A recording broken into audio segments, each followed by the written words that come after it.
நம்முடைய வாழ்க்கையை கட்டுவதற்கு ஏதுவாக கர்த்தர் மாற்றி தருவாராக. அவருக்கே மகிமை உண்டாகட்டும். குடும்பத்தை பயிற்றுவியுங்கள் அப்படின்னு ஒரு 3 செய்தி கொடுத்தேன். இன்றைக்கு ஒரு புது சீரீஸ் ஆரம்பிக்கணும்னு என் மனதில் ஆவியானவர் எனக்கு ஒரு ஏவுதல் தந்தார். நிறைய வேளையில் ரொம்ப பலவீனமாகி ரொம்ப செயலற்று இருக்கும்போது தான் ஆண்டவர் தம்முடைய பலனை ஆண்டவர் கூட்டி தருகிறார். அல்லேலூயா. நான் இன்னைக்கு ரொம்ப சோர்ந்து போய் இன்னைக்கு செய்தி எடுக்க கூட எனக்கு பலனோ நேரமோ இல்லை. எனக்கு அந்த அளவுக்கு நான் இருந்தேன். ஆனால் கர்த்தர் கிருபையாக என்னோட பேசி இன்றைக்கு உங்கள் ஒவ்வொருவருக்கும் பிரயோஜனமான ஒரு வார்த்தையை ஒரு சீரீஸாக துவங்கணும் அப்படின்ற ஒரு விருப்பத்தை தந்தார். அதற்கு மூலதனமாக ஒரு வசனத்தை நம்ம வாசிக்கலாம். லூக்கா எழுதின சுவிசேஷம் 12ஆம் அதிகாரத்தின் 22ஆம் வசனம். லூக்கா 12:22. பின்னும் இயேசு தம்முடைய சீஷர்களை நோக்கி, இப்படி இருக்கிறபடியினால் என்னத்தை உண்போம் என்று உங்கள் ஜீவனுக்காகவும் என்னத்தை உடுப்போம் என்று உங்கள் சரீரத்துக்காகவும் கவலைப்படாதிருங்கள் என்று சொல்லுகிறேன். 23ஆம் வசனத்தை பாருங்கள். அங்கேதான் என்னுடைய முக்கியமான கருத்து இருக்கிறது. ஆகாரத்தை பார்க்கிலும் ஜீவனும் உடையை பார்க்கிலும் சரீரமும் விசேஷித்த வைகளாய் இருக்கிறது. ஆகாரத்தை பார்க்கிலும் ஜீவனும் உடையை பார்க்கிலும் சரீரம் விசேஷித்ததாக இருக்கிறது. இதை ஒரு டிரான்ஸ்லேஷன் இவ்விதமாக இங்கிலீஷில் இருக்குது. அது என்னை ரொம்ப இன்ஸ்பயர் பண்ணுச்சு. அந்த டிரான்ஸ்லேஷனில் இவ்விதமாக எழுதப்பட்டிருக்கு, there is more to life than food and more to the body than clothing. வாழ்க்கையில் நாம் போடுற வஸ்திரம், சாப்பிட்ற சாப்பாடை பார்க்கிலும் வாழ்க்கையில் இதை விட முக்கியமான காரியங்கள்லாம் இருக்குது அப்படின்னு அது சொல்லும்படி இருக்கு. அதனால இன்றைக்கு அந்த வசனத்தை கர்த்தர் என் இருதயத்தில் ரொம்ப பதிச்சிட்டாரு. there is more to life, there is more to life. வாழ்க்கையில் நாம் முக்கியப்படுத்துகிற அநேக காரியங்களை காட்டிலும் அதிமுக்கியமான காரியங்கள் வாழ்க்கையில் இருக்கு. ஸோ இன்னைக்கு கர்த்தருக்கு சித்தமான I want to start a series of teachings on things that matter in a family. ஒரு குடும்பத்தில் மிக முக்கியமாக இருக்க வேண்டிய சில காரியங்கள். things that matter in a family. ஒரு குடும்பத்தில் மிக முக்கியமாக இருக்க வேண்டிய காரியங்கள். அநேக வேளையில் இந்த முக்கியத்துவங்களை நாம் சரியாக புரிந்து கொள்ளலைன்னா நம்ம சில வேளையில் அவசியமற்ற காரியங்களுக்கு ரொம்ப முக்கியத்துவம் கொடுத்துருவோம். இப்போ உதாரணமாக உங்கள்கிட்ட நான் ஒரு பர்ஸ் முக்கியமா அதுக்குள்ளே இருக்கிற பணம் முக்கியமானு கேட்டால் நீங்கள் என்ன சொல்வீங்க? பணம் தான். ஒரு என்வலப்பு முக்கியமா உள்ளே இருக்கிற செக்கு முக்கியமானு கேட்டால் எது முக்கியம்? செக்கு முக்கியம். ஒரு கிஃப்ட் கொடுக்குறோம், அந்த கிஃப்டில் பேக்கிங் முக்கியமா உள்ளே இருக்கிற பொருள் முக்கியமா? சரி. ஒரு நகைப்பெட்டியில் வெளியில் இருக்கிற வெல்வெட்டான அழகான பளபளக்கிற பெட்டி முக்கியமா உள்ளே இருக்கிற வைரம் முக்கியமானு கேட்டால் எது முக்கியம்? இதே போல் வாழ்க்கையில் எல்லாமே பார்த்தீங்கன்னா கலந்து தான் வரும். காசு பர்ஸோடு வரும், கவரோடு சேர்த்து செக்கு வரும், என்ன கிஃப்ட் ரேப்பிங்கோடு தான் வரும், நகை வாங்கினீங்கன்னா பெட்டியோடு தான் வரும். ஆனால் எது முக்கியம்னு நம்ம தான் தெரிந்தெடுக்கணும். இன்னைக்கு காலைல நம்ம கேட்டது போல் ஒரு குழந்தைய போல் இருந்தோம்னா நகையை விட்டுருவோம். எதை பிடிச்சிக்கிடுவோம்னா தள்ளாணி வச்ச பெட்டியை தான் பிடிச்சிக்கிடுவோம். என்ன மெத்து மெத்துன்னு தள்ளாணி இருக்கு, அதை கூடன்னு வாங்கிட்டு போயிடுவோம். நாம் உள்ள இருக்கிற பொருள் மேலே கவனம் இல்லாமல் மேலே இருக்கிற ரேப்பிங், அதோடைய பேக்கேஜிங் இருக்கு பாருங்க, அதில் மகிழ ஆரம்பிச்சிடும், அந்த டெக்கரேஷனில் மகிழ்ந்துடும். வாழ்க்கையில் முக்கியமானது எதுன்னு கண்டுபிடிக்கிறது ரொம்ப ரொம்ப அவசியம். உலக மனிதர்கள் அநேக வேளையில் எது முக்கியன்றதை விட்டுட்டு அஞ்ஞானிகளை போல அவங்க அவசியமற்றவர்களை தேடுறாங்கன்னு இயேசு சொன்னார். லூக்கா 12:29. என்னத்தை உண்போம் என்னத்தை குடிப்போம் என்று நீங்கள் கேளாமலும் சந்தேகப்படாமலும் இருங்கள். இவைகளை எல்லாம் உலகத்தார் நாடி தேடுறாங்க. அது ரொம்ப நாடுறாங்களாம், ரொம்ப தேடுறாங்களாம். ஆனால் ஆண்டவர் சொல்கிறது, இங்கே பாருப்பா, நீங்கள் இவ்வளோ நாடுறீங்க, இவ்வளோ தேடுறீங்க, இதை விட முக்கியமானதெல்லாம் இருக்குது லைஃப்பில். நீங்கள் சாப்பாடுக்கு ரொம்ப முக்கியத்துவம் கொடுக்குறீங்க, நீங்கள் உடைக்கு ரொம்ப முக்கியத்துவம் கொடுக்குறீங்க. இப்போ இப்படி கேட்டாங்கன்னா நீங்கள் என்ன சொல்வீங்க? ஒரு கல்யாணத்துக்கு போகிறீங்க, அங்கே ரொம்ப முக்கியமானது என்ன? பொண்ணு மாப்பிள்ளையா, பிரியாணியா?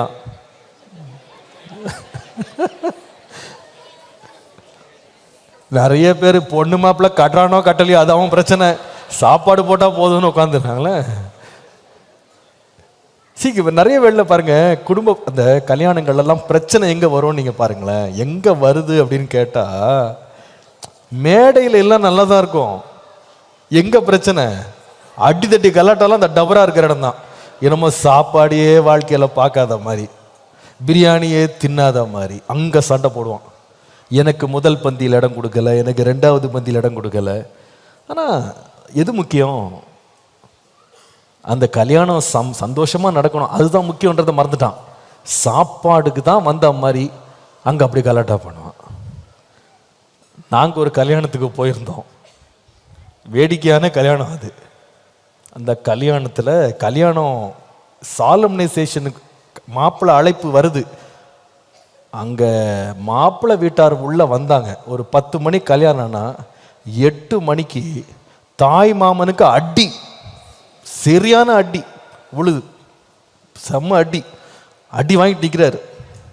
என்னடா காரணம், எதுக்கிட்ட அடி வாங்கினாருன்னு கேட்டால், அந்த ஸ்டேஜில் வந்து இன்னார் இன்னாரே மனம் செய்கிறாங்கன்னு போட்டிருப்பாங்களா இல்லையா? உதாரணமாக கேப்ரியல் வெட்ஸ் ஹேனான்னு வச்சுக்கிட்டுங்களேன், யாருக்கும் வம்புக்கு வேணாம், நம்ம விடுங்க. ஸோ இந்த கேப்ரியல் வெட்ஸ் ஹேனான்னு போட்டிருக்கு. அதில் என்ன போட்டாங்க அந்த கல்யாணத்தில்னு சொன்னால், ஹேனா வெட்ஸ் கேப்ரியல்னு போட்டாங்களாம்.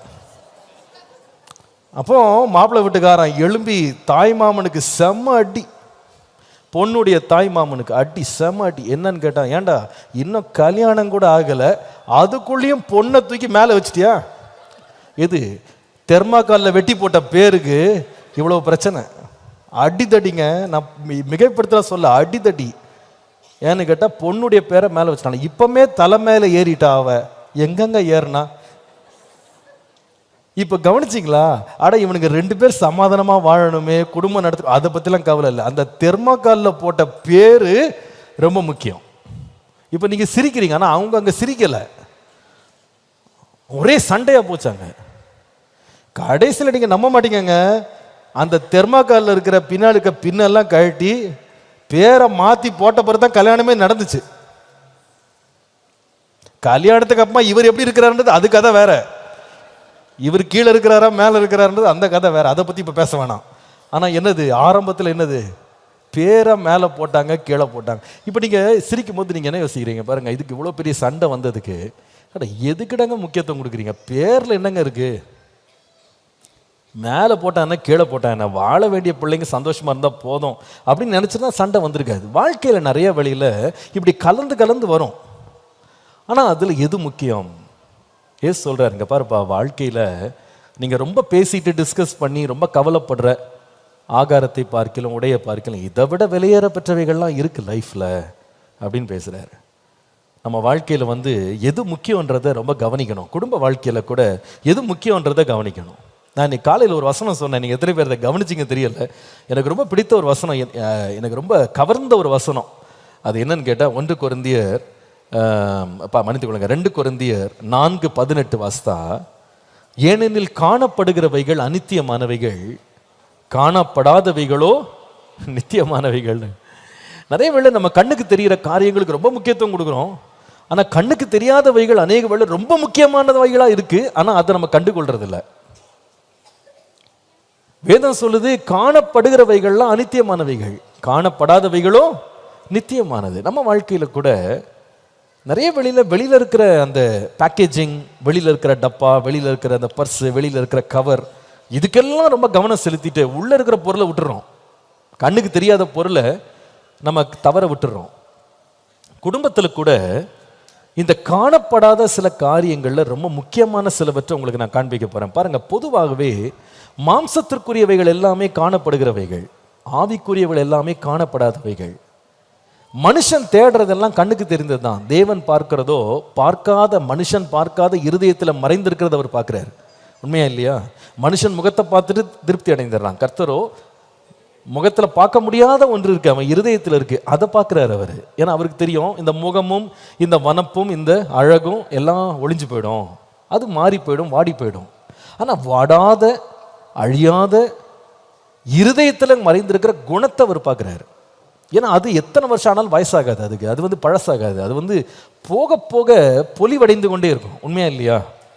பாருங்க, வெளியில் இருக்க உடம்பு என்னதான் அழகா இளமையா இருந்தாலும் அது நாளாக நாளாக அது கொஞ்சம் கொஞ்சமாக அது ஒரு ஷட் டவுனுக்குள்ளே போகுது இல்லை? இப்போ நம்ம கல்யாண ஃபோட்டோலாம் எடுத்து பார்த்தா கோபமாக வருதா இல்லையா? இல்லை, ஒல்லியாக இருந்த ஆளெல்லாம் எப்படி இருக்கிறாங்க, தலையில் நிறைய முடி இருந்தாலுங்க எப்படி இருக்கிறாங்க, என்ன நம்ம தானாடா இது அப்படின்னு யோசிக்க தோணுது இல்லை? கருமுடியெல்லாம் இப்போ வெள்ளை முடி ஆயிடுச்சு இல்லை? நல்ல பழன்னு இருந்த ஸ்கின் எல்லாம் சுருக்கம் விழுந்துருச்சு.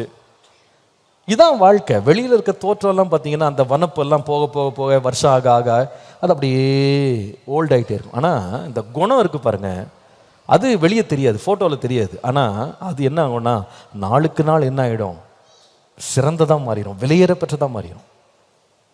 இதில் சில காரியங்களை உங்களுக்கு நான் இன்றைக்கி போதிக்க விரும்புகிறேன். இன்றைக்கி நான் எடுக்க போகிற ஒரு டாபிக் என்னென்னா திங்ஸ் தட் மேட்டர். வாழ்க்கையில் முக்கியம் பெறும் காரியங்கள், குடும்பத்தில் முக்கியம் பெறும் காரியங்களில் மிக முக்கியமான காரியம் என்ன என்று கேட்டால் இதுலேருந்து ஆரம்பிக்கலாம். அங்கேருந்து தான் அந்த வேர் ஆரம்பிக்கிறது. அது ரொம்ப முக்கியமானது. அது வேதம் அது முக்கியம்னு சொல்லுது, அதனால் அது முக்கியமானது.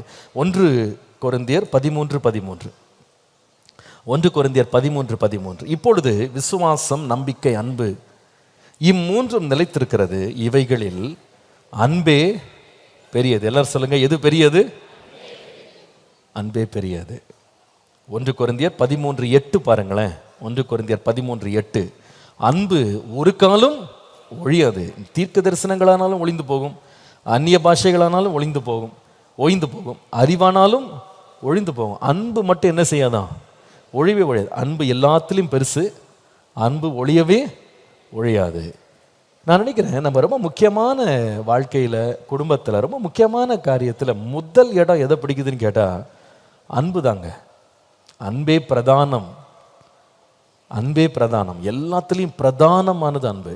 நீங்கள் ஆவியின் கனிகளில் பார்த்தீங்கன்னா அந்த 9 கனிகளில் ஃபஸ்ட்டு என்னன்னு கேட்டிங்கன்னா ஆவியின் கனியோ அங்கே தான் ஆரம்பிக்குது, அங்கே தான் ஆரம்பிக்குது. தேவனுக்கும் நமக்குள்ள உறவு ஆரம்பித்தது எங்கன்னு கேட்டால் தேவன் தம்முடைய ஒரே பேரான குமாரனை விசுவாசிக்கிறவன் அவன் கெட்டு போகாமல் நித்திய ஜீவனை அடையும் படிக்கு தம்மை தந்தருளி இவ்வளவாய் நம்மிலே அன்பு கூர்ந்தார். அன்புல தான் அந்த உறவே ஆரம்பிக்குது. அன்பு இல்லைன்னா உறவே கிடையாது. அன்பு இல்லைன்னா ரட்சிப்பு இல்லை, அன்பு இல்லைன்னா மீட்பு இல்லை, அன்பு இல்லைன்னா விடுதலை இல்லை, அவன் அன்பு இல்லைன்னா பாவ மன்னிப்பே கிடையாது. தேவனுடைய அன்புல தான் நம்ம இன்றைக்கு உயிரோடு இருக்கிறோம், அவர் அன்பில் தான் நிலைச்சிருக்கிறோம். அந்த அன்பு இல்லைன்னா கிறிஸ்தவமே கிடையாது. தேவன் அன்பாகவே இருக்கிறாருன்னு போட்டிருக்கு இல்லை? அந்த அன்பு ரொம்ப முக்கியம். நான் சொல்லுவேன், நம்முடைய ஆவிக்குரிய வாழ்க்கையில் மாத்திரம் இல்லை, குடும்பத்தில் கூட எது இருக்கோ இல்லையோ, எது ஏறுதோ இறங்குதோ, எது குறையுதோ குறையிலையோ, எது அதிகரிக்குதோ எது இல்லாமல் போதோ, எது மட்டும் குறைஞ்சிட்டு போயிடக்கூடாதுன்னு கேட்டால் எது? அன்பு மட்டும் குறைஞ்சிடக்கூடாது. ஆண்டவர் எபேசு சபையில் எல்லாமே நிறைவாக இருந்தது. அவள் பொறுமை, பிரயாசம், அவர்களுடைய சகிப்பு எல்லாமே பர்ஃபெக்டாக இருந்துச்சு. ஆனால் ஆண்டவர் குறைப்பட்டுக்கிட்டது என்னன்னு கேட்டால் எல்லாமே இருக்குப்பா, ஆதியில் கொண்டிருந்த அன்பை நீ விட்டான் என்று உன் பேரில் எனக்கு ஒரே ஒரு குறை தான் இருக்குது. அது ஒரு குறை. நம்ம பொதுவாக அதை பெருசாக நினைக்க மாட்டோம். மற்றெல்லாம் போயிட்டுருக்குல்ல, பொறுமையாக இருக்குது, சகிக்கிறாங்க, தாங்குறாங்க, அது போதும் அப்படின்னு நினைப்போம். ஆண்டவர் வந்து ரொம்ப முக்கியத்துவப்படுத்துறது என்னென்னா அன்பு. கடைசி நாட்களில் ஒளிந்து போகிற ஒரு காரியம், மறைஞ்சு போகிற, குறைஞ்சு போகிற ஒரு காரியம் என்னென்னா அநேகருடைய அன்பு தணிந்து போகும்னு போட்டிருக்கு. குடும்பத்தில் ரொம்ப ரொம்ப முக்கியமான ஒரு இடத்த வந்து அன்பு பிடிக்கிறதுன்றதை மறந்துடாதீங்க. பாருங்கள், இதில் ஒரு காரியத்தை சொல்ல விரும்புகிறேன், தப்பாக நினைக்கக்கூடாது. என்ன கல்யாணம் அப்படின்னு வரும்போது, திருமணம் செய்கிறது அப்படின்னு வரும்போது 2 விதமாக திருமணம் நடக்குதுன்னு பைபிளில் வாசிக்கிறோம். ஒரு திருமணம் எப்படிப்பட்ட திருமணம்னு கேட்டால் ஆதியாகமம் 26, 24, 67, ஜெனசிஸ் 24:67, 24, 67 வாஸ்தா. ஈசாக்கு ரெபேக்காளை தன் தாய் சாராளுடைய கூடாரத்துக்கு அழைத்து கொண்டு போய் அவளை தனக்கு மனைவியாக்கி கொண்டு அவளை நேசித்தான். எல்லாம் சொல்லுங்க, மனைவியாக்கி கொண்டு. அப்போ இங்கே எப்படிப்பட்ட அன்பு ஆரம்பிக்குதுன்னு சொன்னால் முதல்ல மனைவியாக்கி கொண்டு, அல்லது திருமணம் அதை தொடர்ந்து நேசம். திருமணம் அதை தொடர்ந்து, சொல்லுங்க எல்லாரும், திருமணம் அதை தொடர்ந்து married and loving. Married and loving இது ஒரு மெத்தட். இது ஒரு மெத்தட்ல ஒரு குடும்பம் ஆரம்பிக்குது. இன்னொரு குடும்பம் இருக்கு. இது ஆதியாகமம் 29:18. யாக்கோபு ராகேல் பேரில் பிரியப்பட்டு உம்முடைய இளைய குமாரத்தியாகிய ராகேலுக்காக உம்மிடத்தில் 7 வருஷம் வேலை செய்கிறேன். இன்னும் கல்யாணம் ஆகலை இவருக்கு. ஆனால் இவருக்கு என்ன வந்துருச்சு? பிரியம் வந்துருச்சு. அப்போ இங்க இன்னொரு மெத்தட் இருக்கு. இன்னொரு மெத்தட் ஆஃப் ஃபேமிலி ஆரம்பிக்குது. அது என்ன கேட்டா, மேரீட் அண்ட் லவ்விங் இல்லை, லவ்விங் அண்ட் மேரீட். அப்போ கல்யாண உலகத்தில் பார்த்தீங்கன்னா 2 விதமாக கல்யாணங்கள் நடக்குது. இது பைபிளில் மாத்திரம் இல்லை, இன்றைக்கும் இதே மாதிரி இருக்கு. இதில் ஒன்றுக்கு ஒன்று எது பெருசுன்னு நீங்கள் கணக்கே போட முடியாது. சில பேர் என்ன பண்ணுவாங்கன்னா, இந்த நம்ம ஊரில் லவ் மேரேஜ்னு சொல்கிறோம்ல, அந்த லவ் மேரேஜ் அப்படின்றத ரொம்ப ஒஸ்தியாக நினைக்கிறாங்க. நிறைய வாலிப பிள்ளைங்கிட்ட போய் பேசுனீங்கன்னா, பா அந்த மாதிரி ஒரு வாய்ப்பு மட்டும் எனக்கு கிடைச்சதுன்னா ரொம்ப நல்லா இருக்கும், லவ் பண்ணி கல்யாணம் பண்ணுறது தான் சூப்பரான கல்யாணம் அப்படின்னு அவங்க கனவு கண்டுட்டு இருக்காங்க. அதே வேளையில் அரேஞ்ச் மேரேஜ் இருக்கு பாருங்க, மனைவியாக்கி கொண்டு அப்புறமா அன்பு கூறுறது ஒரு லோ லெவல் மேரேஜ்னு நினைக்கிறாங்க. என்ன பண்ண, எங்கள் தலையில் கட்டி வச்சுட்டாங்க, எல்லாம் எங்கள் அப்பா தான் பார்த்துருக்காரு, நான் பொண்ணை பார்க்கறதுக்கு முன்னாடி எங்கள் அப்பா தான் பொண்ணை பார்த்துருக்காரு, நான் மாப்பிள்ளையை பார்க்கறதுக்கு முன்னாடி எங்கள் அம்மா தான் ஃபர்ஸ்ட் பார்த்துட்டாங்க, அவங்களுக்கு பிடிச்சிருக்கு, எங்கள் அப்பாவுக்கு பிடிச்சிருக்கு, அதனால எனக்கும் பிடிச்சிருக்குன்னு சொல்லி என் மேலே தலையில் கட்டிட்டாங்க. அப்போ எனக்கு பெரிய பாடுல உபத்திரவத்தில் நான் இருக்கிறேன், எனக்கெல்லாம் லவ் பண்ண முடியலையேன்னு அது ஒரு கும்பல் ஒன்று அலைஞ்சிட்டு இருக்கு. இன்னொரு கும்பல் எப்படி சொல்லுதுன்னு கேட்டால், லவ் பண்ணி பெரிய பாவம் பண்ணியிருக்கான், நம்மெல்லாம் பரிசுத்தமாக நம்ம அப்பா அம்மா பார்த்ததை மாத்திரம் தான் பார்த்தோம், மற்ற பார்த்ததெல்லாம் விட்டுட்டோம், அப்பா அம்மா பார்த்ததில் செட்டில் ஆகிட்டோம். புரியுதா நான் சொல்கிறது உங்களுக்கு? இந்த மாய்மால பேச்செல்லாம் நான் ரொம்ப நாள் கேட்டிருக்கேன். என்ன அதனால சில பேர் ஒருத்தரை குறை பேசுறது, இன்னொருத்தரை ரொம்ப பெருசாக பேசுறது. என்ன பொறுத்தவரையிலும் பைபிள் படி loving and getting married, married and getting loved, this has no consequence. திருமண விழா குடும்பம் எப்படி நடக்கிறது அப்படின்றது, குடும்பம் எப்படி துவங்கப்படுகிறது அப்படின்றது அந்த விழாவோட முடிஞ்சு போயிடும். ஆனால் எது முக்கியம்னு சொன்னால், whether you are loving and married or married and love, எப்படி இருந்தாலும் சரி, கல்யாணத்துக்கு அப்புறமா எப்படி நேசிக்கிறாங்கன்றதுல தான் கதையே இருக்கு. நீங்கள் கல்யாணத்துக்கு முன்னாடி என்ன ரொமான்ஸ் பேசுங்க, நீங்கள் என்ன ஃபேரி டேல் ஸ்டோரி சொல்லுங்க, ஐ டோன்ட் ரியலி கேர். கல்யாணத்துக்கு முன்னால் ஒரு பெண்ணை நேசிக்கிறது, ஒரு ஆணை நேசிக்கிறது ரொம்ப லகு. தூரத்தில் இருக்கும்போது இக்கரைக்கு அக்கறை பச்சை தான். நீங்கள் லவ் பண்ணுற எந்த ஆளையும் போய் பாருங்க, அவங்களுக்கு முதல்ல பிடிக்காம போகிறது யாருன்னு கேட்டால் சொந்த அப்பாவை தான் பிடிக்காம போயிடும். அம்மா பெரிய துரோகியாக தெரியும், பெரிய கொடும் பாவியாக தெரிவாங்க, இவ்வளோ நாள் சோறு போட்டவங்களுக்கு மறந்துடுவாங்க. அவர் மேலே தான் அன்புல நேசத்தில் அப்படியே சோகமாயிருவாங்க. எங்கள் வீட்டில் எல்லாரும் என்கிட்ட வர்ற கேஸெல்லாம் அப்படி தான் வருது. பாஸ்டர் எங்கள் அப்பா சரியே இல்லை பாஸ்டர், எங்கள் அம்மா சரியில்லைன்னு ஒருத்தன் சொல்கிறானாலே இவன் ஏதோ ஒன்று சரி பண்ணியிருக்கான்னு அர்த்தம். புரியுதுங்களா? அப்போ அவனுக்கு என்ன ஆயிடுதுன்னா, இங்கே இருக்க பற்று உற்று போனதுனால அங்கே இருக்கிற பற்று ரொம்ப ஈர்ப்பாயிடுது அவனுக்கு. அவன் அதில் அப்படியே மயங்கி நிற்கிறான். இப்போ நான் இதை பார்த்து ரொம்ப ஒன்றும் குதூகலப்படுறதில்லை. ஒரு வாலிப பையன் ஒரு பிள்ளைய, ஒரு வாலிப பிள்ளைய பார்த்து கவரப்படுறதுன்றது ரொம்ப நேச்சுரல். அதில் பெரிய பிரம்மாண்டம்லாம் ஒன்றும் கிடையாது. இந்த மாதிரி எத்தனையோ மைனர்களை பார்த்துருக்கேன் நான். இதெல்லாம் பெரிய ஒரு பெரிய சில பேர் நினைக்கிறான், அப்பா லவ் பண்ணிட்டேன் பெரிய சாதனை நினச்சிட்டு இருக்காங்க, ஹீரோ ஆயிடுறாங்க. லவ் பண்ணிட்டாலே பெரிய ஹீரோ அவர், லவ் பண்ணிட்டா அந்த அம்மா பெரிய ஹீரோயின். ஏம்மா யூ டோன்ட் நோ லைஃப். கல்யாணத்துக்கு முன்னால நேசிக்கிறது எல்லாரும் செய்யலாம், கல்யாணத்துக்கு அப்புறமா நேசிக்கிற விஷயம் இருக்கு பாரு, அங்கதான் இருக்கே எக்ஸாம் உனக்கு. உண்மையான அன்பு என்பது ஒருவரை ஒருவர் திருமணம் பண்றதுக்கு முன்னால இல்ல, திருமணம் பண்ண பின்பு. அது மறந்துடாதீங்க. ஒருவனை வாலிபனாக நேசிக்கிறது ரொம்ப ஈஸி, புருஷனாக நேசிக்கிறது ரொம்ப கஷ்டம்.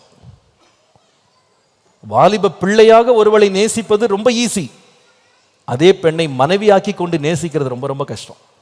கல்யாணத்துக்கு முன்னால நீங்க எத்தனை வருஷம் நேசிச்சிங்கன்றது பெரிய காரியமே கிடையாது, அது ரொம்ப இயற்கையாக அது பண்ணிடலாம், ரொம்ப ஈஸி. ஆனால் கல்யாணத்துக்கு அப்புறமா ஒவ்வொரு நாளும் கட்டின கணவனையும் மனைவியையும் மாறாமல் வாடாமல் நேசிக்கிறதுக்கு பாருங்க, அது பயங்கர சேலஞ்சிங். நீங்கள் யார்கிட்ட வேணா போய் கேட்டு பாருங்க, that's a truth. That's the truth. It's a very challenging thing. அது ரொம்ப கஷ்டம். அது நம்ம வாழ்க்கையில் ஒரு பெரிய போராட்டம். நம்ம வாழ்க்கையில் ரொம்ப what matters most in family is not how you got married, எப்படி நீங்க கல்யாணம் ஆனீங்க அப்படின்றத விட கல்யாணத்துக்கு அப்புறமா எப்படி இருக்கீங்க. நீங்க எத்தனை கதைகளை நீங்க பேப்பர்ஸ்ல படிக்கலாம். நானும் டைரக்டா நான் பார்த்துருக்கேன்.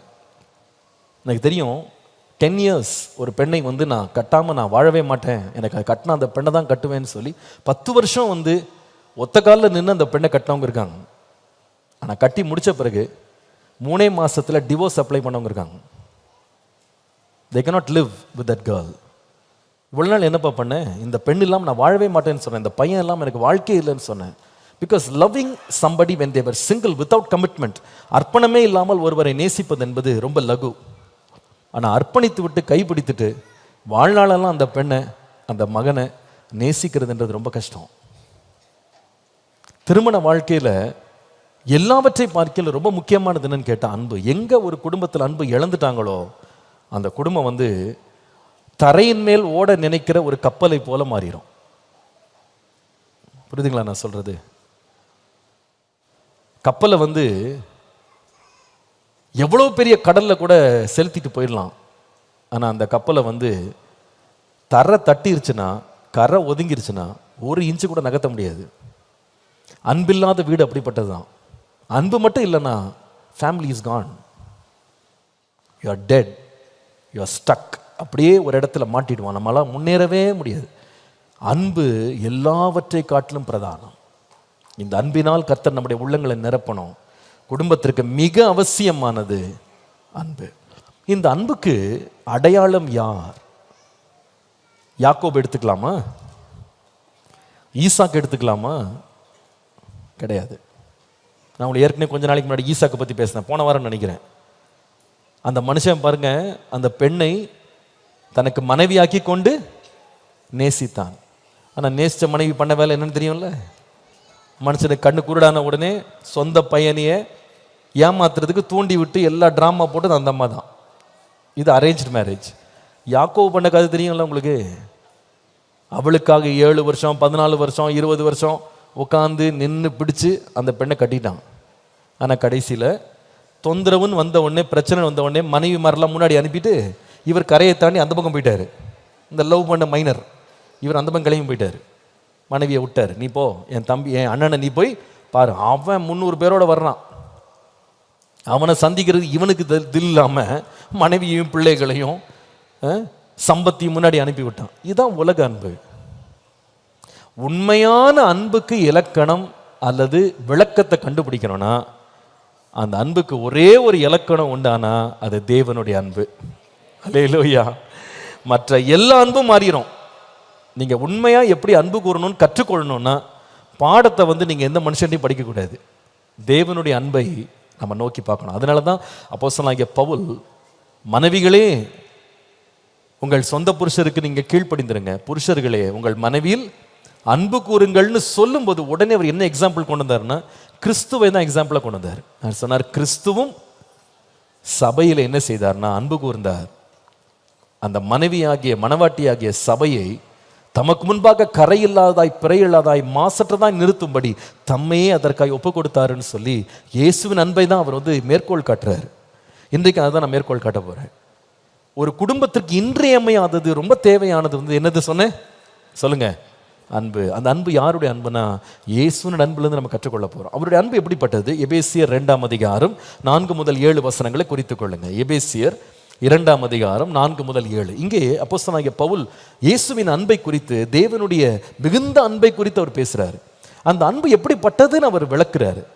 அந்த அன்பு தேவனுடைய அன்பினுடைய அந்த அகலம் நீளம் ஆழம் உயரம், அதனுடைய தன்மைகள், அதனுடைய வெளிப்பாடுகள், அதனுடைய ஒர்க்கிங்ஸ், அதை நம்ம கண்டுபிடிச்சிட்டோம்னு சொன்னா அவரை போல நாம மாறும்படி அழைக்கப்பட்டிருக்கோம். பிதா பூரண சர்க்குணராக இருக்கிறது போல நீங்களும் பூரண சர்க்குணராக இருங்கள். இயேசு கிறிஸ்துவையே பின்பற்றுகிறவர்களாக இருங்க. அப்போ அவர் நமக்கு முன்பாக அன்புக்கு மாதிரியா எப்படி தன்னை வைத்தாரோ அதே போல் அன்பு என்னுடைய இருதயத்தில் ஊற்றுங்க ஆண்டவரே நம்ம கேட்கணும். ஆமீன். சரி, வேகமாக படிக்கலாம். முதலாவது நீங்கள் எபேசியர் 2ஆம் அதிகாரம் 4ஆம் வசனம் பார்க்கலாம். தேவனோ இரக்கத்தில் ஐஸ்வர்யம் உள்ளவராய் நம்மில் அன்பு கூர்ந்த தம்முடைய மிகுந்த அன்பினாலே. எல்லாரும் சொல்லுங்க, என்ன அன்பினாலே? தேவனுடைய அன்பு என்பது சின்ன அன்பு கிடையாது, அது மிகுந்த அன்பு. அது அளவிடவே முடியாது. அந்த அளவிட முடியாத மிகுந்த அன்பினாலே என்ன செய்தா? அவருக்குள்ள அன்பு வந்ததுனால எப்படி நம்மளை டீல் பண்ணார், எப்படி ட்ரீட் பண்ணார், நம்மளை எப்படி அவருக்கு அவர் கையாண்டார், என்ன செய்தார் அப்படின்றத நம்ம படிக்க போறோம். இப்போ தேவனுடைய அன்பு மிகுந்த அன்பினால் நம்ம மேல் அன்பு கூர்ந்தார். அவர் என்ன செய்தார்னா, முதலாவது அவர் செய்த காரியம், அக்கிரமங்களில் மரித்தவர்களாக இருந்த நம்மை, 5ஆம் வசனம், கிறிஸ்துவுடனே கூட உயிர்ப்பித்தார். தேவனுடைய அன்பு செய்த முதலாவது காரியம் என்னன்னு கேட்டா, அக்கிரமத்தில் மரித்து கிடந்த நம்மளை தம்முடைய அன்பினாலே இரக்கத்தினாலே அவரை நம்மை உயிர்ப்பித்தார். Write it down. The first principle to learn from the love of God, தேவனுடைய அன்பில் இருந்து கற்றுக்கொள்ளக்கூடிய முதலாவது பாடம் என்னன்னா, true love is always energizing. True love is energizing. உண்மையான அன்பு என்ன அன்புன்னு கேட்டா, உயிர்ப்பிக்கிற அன்பு. உண்மையான அன்பு ஒரு மனிதனை உயிர்ப்பிக்கும். உயிர்ப்பிக்கும். இன்னொரு விதமாய் சொன்னால், உற்சாகமூட்டும். தளர்ந்து கிடக்கிறத கூட தட்டி எழுப்போம். அதான் உண்மையான அன்பு. அந்த தேவ அன்பு தான் செய்தது. அக்கிரமத்தில் நம்ம செத்தே போயிட்டோமா, மரிச்சு போயிட்டோம். ஆனால் மரிச்சு போன நம்மளெல்லாம் உயிர்ப்பிச்சு நம்மளை உயிரோடு நிற்க வச்சது என்னன்னு கேட்டால் தேவனுடைய அன்பு.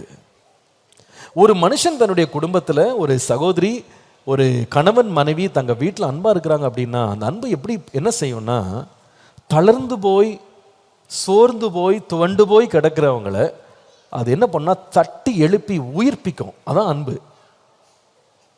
சோர்ந்து போனவனை, சோகமடைந்தவனை இன்னும் சோர்வடைய செய்யாது, அவங்கள உற்சாகப்படுத்தி தட்டி எழுப்போம். எழும்புங்க அப்படின்னு உயிர்ப்பிக்கும். நம்பிக்கையே இல்லாமல் அவன் துவண்டு கிடந்தாலும் அந்த அன்பு என்ன செய்யும்னா, அவனை தளர விடாமல், அந்த சகோதரியை தளர விடாமல், குடும்பத்தை தளர விடாமல் எழுப்பி நிறுத்தும். அதில் மகிழும். அது உயிர்ப்பிக்க செய்யும். பாருங்க, இதை தான் யாக்கோபுடைய வாழ்க்கையில் நம்ம பார்க்குறோம்.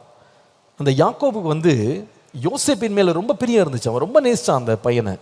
ஆனால் ஒரு நாள் அவனுடைய மகன்கள்லாம் சொல்கிறாங்க, இந்த வஸ்திரத்தை பாருங்க, ஏதோ துஷ்டம் இருக்கும், அவனை பட்சித்து போட்டுச்சு போல இருக்கு. ரத்தக்கரையோடு காட்டினோடனே இவர் நம்பிடுறாரு. அவ்வளோதான், என் பையன் செத்து போயிட்டான்னு ரொம்ப துக்கத்தில் பல வருஷங்கள் உட்கார்ந்துருக்கும் பொழுது திடீர்னு ஒரு நாள் நடந்த காரியம் என்ன? ஆதியாகமம் 45:26-28 வாசித்தா, யோசேப்பு உயிரோடு இருக்கிறான், அவன் எகிப்து தேசத்துக்கெல்லாம் அதிபதியாக இருக்கிறான் என்று அவனுக்கு அறிவித்தார்கள்.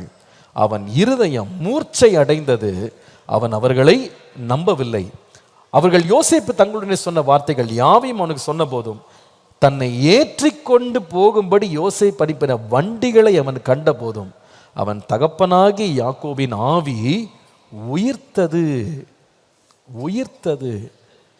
ஏன் இது உயிர்த்ததுன்னு கேட்டா, அந்த பையன் மேல வைத்திருந்த அவ்வளவு ஆழமான அன்பு. நான் சொல்லுவேன், அன்பு எங்கே இருக்கிறதோ அந்த அன்பை ஒருவரை எனர்ஜைஸ் பண்ணும். அவங்கள சோர்ந்தெல்லாம் விடவே விடாது. அவங்க ஒரு விதமான ஒரு ஸ்பெஷல் எனர்ஜியோடு இருப்பாங்க. they will not be downcast. அவங்க யாரை நேசிக்கிறார்களோ அவர்களை பார்க்கும்போது, பேசும்போது, அவர்களோடு பழகும்போது ஒரு யுனிக்கான ஒரு எனர்ஜி அவங்களுக்குள்ள இருக்கும். ஒரு அட்ரெனல் ரஷ் இருக்கும் அவங்களுக்குள்ள, இல்லை?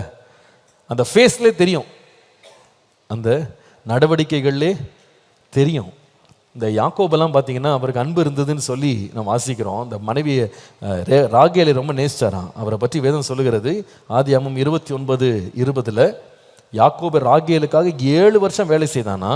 அவள் பேரில் இருந்த பிரியத்தினாலே அந்த வருஷங்கள் அவனுக்கு கொஞ்ச நாளாக தெரிஞ்சதான். எப்படி இருக்கு பாருங்க, அவள் மேல் இருந்த அன்பினால 7 வருஷம் எப்படி தெரிஞ்சது? கொஞ்ச நாளாக தெரியுது, இல்லை?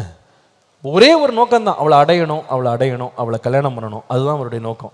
அந்த அன்பில் நாள் போகிறதே தெரியல. It just step by. அந்த ஒரு எனர்ஜி உள்ள இருக்கு. It just kept moving. அவன் லைஃப்பை அவ்வளோ ஃபாஸ்ட்டாக மூவ் பண்ணுச்சு. 7 வருஷம் நீண்ட நாளாகவே தெரியல, இல்லை? பொதுவாக 7 வருஷம் போது வெளிப்படுத்தல பார்த்தா 7 வருஷம் உபத்திரவம் இருக்கு. 7 வருஷம் மகா உபத்திரவம். ஆனால் இந்த 7 வருஷம் பனி, வெயில் எதுவுமே உபத்திரவமாக யாருக்கு தெரியல? யாக்கோபு தெரியல. அது ஒரு கொஞ்சம் நாட்களாக அப்படியே கடந்து போயிட்டானா. Because heart was filled with love. இருதயத்தில் அன்பு நிறையும் பொழுது there's a ஸ்பெஷல் எனர்ஜி. நீனும் நீங்கள் 30ஆம் வசனம் வாசித்தீங்கன்னா ஆதியாகமம் 29:30, யாக்கோபு ராகேலையும் சேர்ந்தான், ரேயாளை பார்க்கிலும் ராகேலை அவன் அதிகமாய் நேசித்து பின்னும் 7 வருஷம் அவனிடத்தில் சேவித்தான். இன்னொரு 7 years ஆடிங், அடிஷ்னல் 7 years கூட ஒன்றும் பிரச்சனை இல்லை, பரவாயில்ல வேலை செய்கிறேன்.